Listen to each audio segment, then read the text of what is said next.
Hey guys, what's up? Welcome to Sports Talk with me, Ricardo, man. The WNBA players just turned down a 400% raise that would have paid well, not eventually, that would have paid them from 66,000 to 250,000, and max salary from 250,000 to $1 million. The players, the commissioners offered them that because the commissioners, the WNBA just signed a new deal, 11-year deal, TV right, for $2.2 billion, right? So signing the $2.2 billion deal for televised games for 11 years. The players, want part of that. They want similar to what the NBA, NFL, Major League Baseball players are getting for those TV deals. So part of the union negotiation, they have about 48 to 50% of those TV rights. The WNBA players have 9.3% right now. So they're playing all the ball because they're looking at it now for viewership. I watch a lot of those games, the WNBA games, and most of the time, those arenas are empty. Right? So, from an ownership standpoint, if you're not bringing the revenue, I can't do the market share with you. I can't share the profit with you.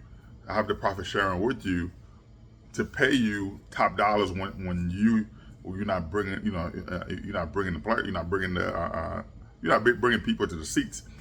You see boxers, right? For boxing, they have to go out there to promote the fights. Whatever they gotta go, whatever. That's why you see them do all those stuff, all those schematics, whatever, to build it up, to make sure people buy tickets, not just tickets, but pay-per-view, all that stuff. Movies, yes, the director, of course, they pay those people, they pay those actors and actresses all the money already, but they have to go out there and promote the film. That's part of the deal. We're gonna give you money. We're gonna give you this contract, but you're gonna go when the film is done. You're gonna go out there and promote it, do all that stuff. That's part of the deal. So if you have to fly out here, fly out there, whatever, the studio's not paying for all of that. So all our money is negotiated on with you already, part of your contract.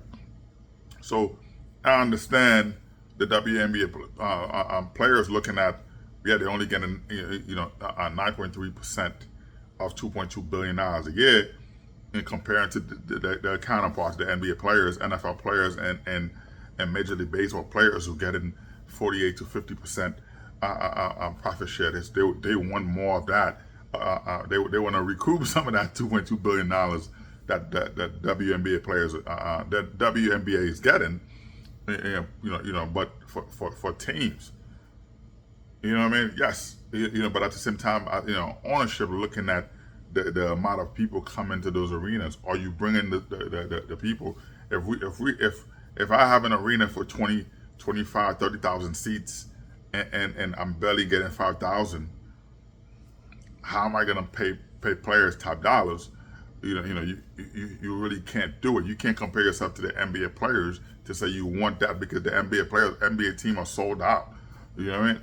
Personally, I've said this to many ownership in the WNBA, many players. Lower the rim. Most of these women can dunk, but not in the same level with the men. If you lower the rim to do your dunks, to do your stuff, people are gonna start watching. Oh wow, did you see that? People are gonna start watching them. Baseball was dying at one point, right? Which is why you saw the Mark McGwire, Sammy Sosa, Ken Griffey Jr., or Barry Bonds, all those guys. The league allowed the McGwire, Sosa, all those guys to do what they had to do to hit home runs, because that's what it was. They needed a marketing scheme, and that's what it was. Those were the marketing scheme. Those guys were Barry Bonds was knocking it out every time, right? Barry Bonds was knocking it out, every time. Ken Griffey Jr. was giving you 56, 57 home run every year. Then all of a sudden, the juiced up Sammy Sosa and Mark McGwire decided also to join the club to start hitting, and that's what it was. Major League Baseball turned a blind eye because they wanted, because the game was dying. They needed a spark. The WNBA can bring that spark, lower the rim, get the dunk, get the stuff going on. But you want to be compared to the men? I don't understand that. It's not the same thing. The men, those things are sold out. You could barely get a seat on a bad team, and those tickets are expensive. I know, but at the end of the day, you know, to get a 400% raise. Yes, you're looking at the 2.2 billion that they're getting for 11 years. You want a piece of that? I understand. They're giving you from 66,000 to 250, right? So you moving as a rookie coming in the league. You know what I mean? You're no longer making the 50, $66,000. You're gonna push it to 260. Your max contract gonna go from 250 to $1 million. So now you can negotiate for more for higher pay to get a bump each year. You could do that, but to say I want $1 million up front, like that's crazy, man. But if they're looking at the league minimum for an NBA veteran, it's almost $1 million. You can't get that. You're not bringing the seat. You're not bringing people to the seat, man. So we'll see what happens, man. But is it a risk for the WNBA players to risk that raise, or I don't know if the owners are gonna say, well, we try and keep it where it is, but then you're looking at players decide, hey, to sit out.